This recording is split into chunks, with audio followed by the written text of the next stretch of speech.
The perfect Nigerian smoky jollof rice has a lot to do with the color, texture, and smoky taste. In this video, we'll be addressing some unpopular opinions and disclaimers about Nigerian smoky patty jollof rice.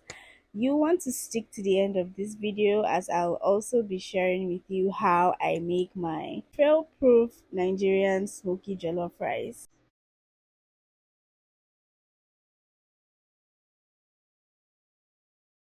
First, let's discuss disclaimers. Number one, use charcoal or firewood to cook your rice in order to generate that smoky flavor.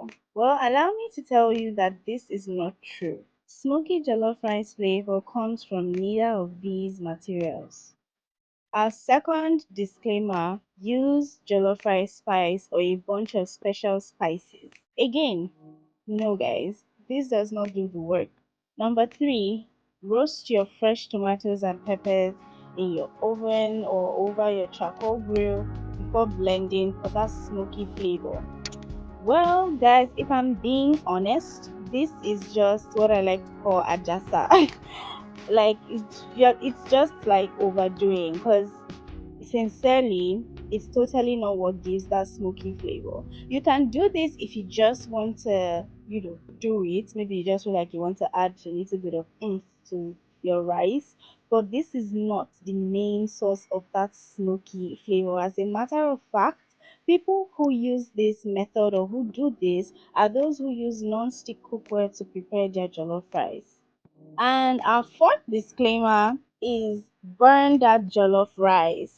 Well, this is true, but it can cause you to waste your rice without developing any smoky jollof flavor. I'll explain this shortly. So now let's move to our unpopular opinions. Our first unpopular opinion is the type of rice you use. Now, this is for the perfect texture. Remember, I said the perfect jollof rice has a lot to do with the color, the texture, and the taste. We already addressed the smoky taste.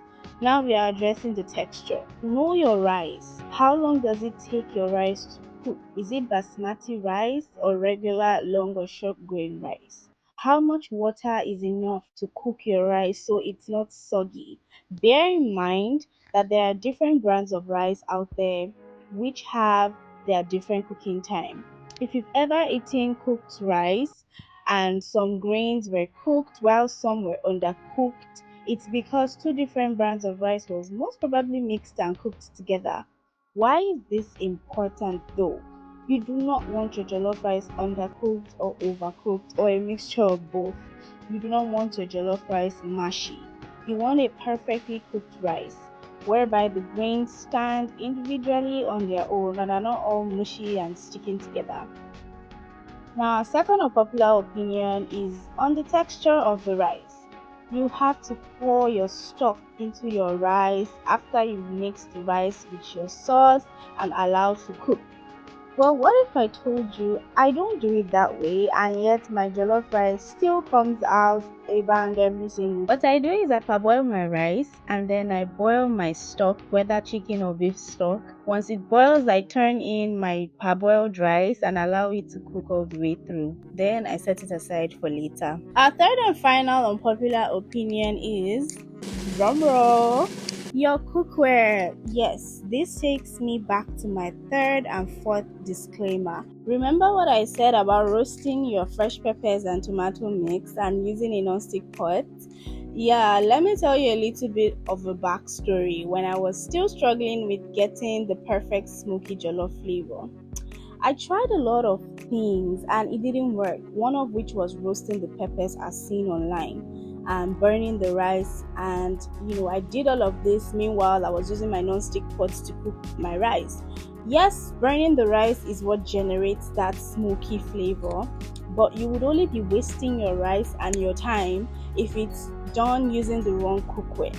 So what's the right cookware to use then?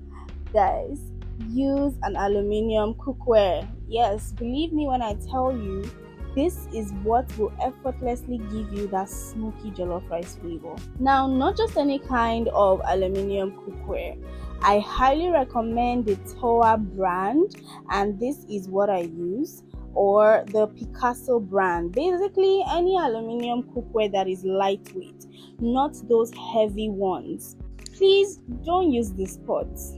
This is a stainless steel cookware and it will burn your rice even while there's still lots of water in the pot, leaving you with a soaked and soggy and burnt rice. Now back to making our smoky jollof rice. Into your aluminium pot, add in some vegetable oil. I normally use the oil that I used in frying my protein, be it beef or chicken, for some extra flavor.